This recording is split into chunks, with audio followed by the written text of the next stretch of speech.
के लिए आज मैं एसएचएम के केस में पोटेंशियल एनर्जी और काइनेटिक एनर्जी वेरिएशन के विषय में बात करूंगा। तो आप यहाँ पे देख पा रहे हैं कि मास स्प्रिंग अटैचमेंट है, ऐसे में ये एसएचएम का काफी अच्छा एग्जाम्पल है।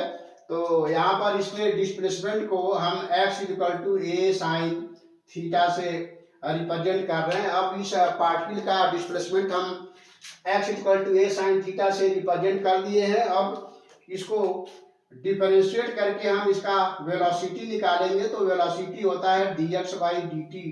जब आप x की वैल्यू यहाँ पुट करके इसको डिफरेंशिएट करेंगे तो ये हो जाएगा d/dt of a sin theta, और इसका डिफरेंशियल हो जाएगा a cos थीटा और d/dt। और आपको पता है कि d/dt ओमेगा होता है, एंगुलर वेलोसिटी होता है।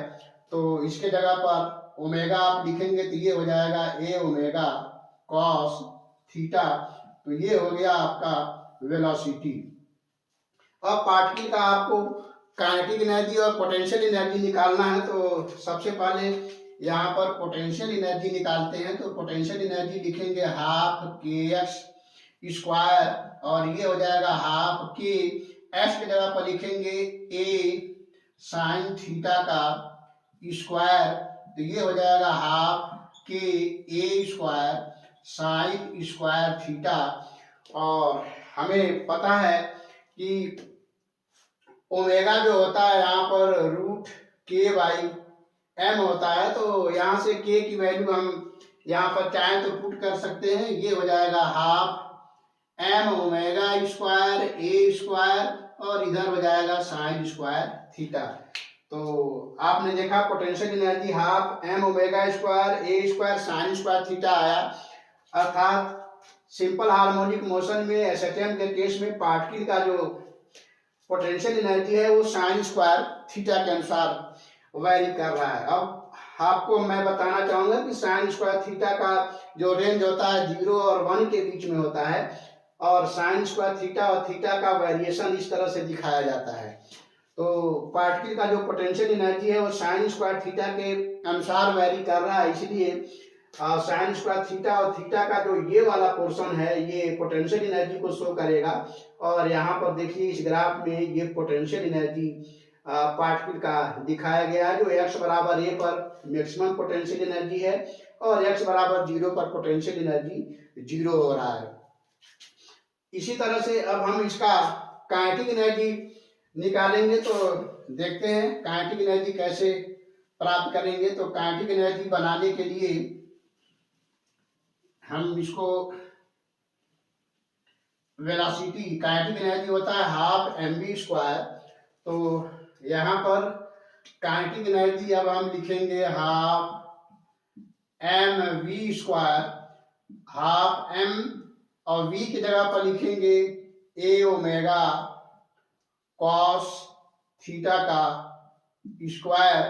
तो ये हो जाएगा ½ m omega square a square cos square theta. इस प्रकार आप देख पा रहे हैं कि यहाँ पर काइनेटिक एनर्जी पार्टिकल का एसएचएम के केस में cos स्क्वायर थीटा के अनुसार वैरी कर रहा है, और cos स्क्वायर थीटा का भी रेंज 0 और 1 के बीच में वैरी करता है। तो इस तरह से kinetic energy cos square theta के अनुसार वैरी कर रहा है, और ये cos स्क्वायर थीटा और थीटा के साथ जो वेरिएशन है ये वाला पोर्शन जो होगा, यानी यहाँ पर देखिए काइनेटिक एनर्जी को ये रिप्रेजेंट करेगा। और x = 0 पर आप देख पा रहे हैं कि काइनेटिक एनर्जी एसएचएम में मैक्सिमम होता है, क्योंकि मीन पॉइंट पर काइनेटिक एनर्जी और वेलोसिटी दोनों एसएचएम के केस में मैक्सिमम होता है। तो यहाँ पर देखिए काइनेटिक एनर्जी x = 0 पर मैक्सिमम है। तो cos square theta kinetic energy को रिप्रेजेंट कर रहा है। तो ये वाला कर्व जो है काइनेटिक एनर्जी को रिप्रेजेंट कर रहा है, और x = a पर यानी एक्सट्रीम पॉइंट पर काइनेटिक एनर्जी 0 हो जाता है। तो यहाँ पर देखिए 0 वाले लाइन को टच कर रहा है। तो काइनेटिक एनर्जी और पोटेंशियल एनर्जी का जो सम होता है वो टोटल एनर्जी को रिप्रेजेंट करता है, और इन दोनों को रखकर जब इसको सॉल्व करेंगे तो ये ½ k a² आएगा, यानी ½ m ओमेगा स्क्वायर a² आएगा। और ये कांस्टेंट होता है ये वैरी नहीं करता, तो इसलिए आप यहाँ कर्व में देख रहे हैं कि काइनेटिक एनर्जी और पोटेंशियल एनर्जी का दोनों का सम जो है ये टोटल एनर्जी है, जो कि कांस्टेंट है।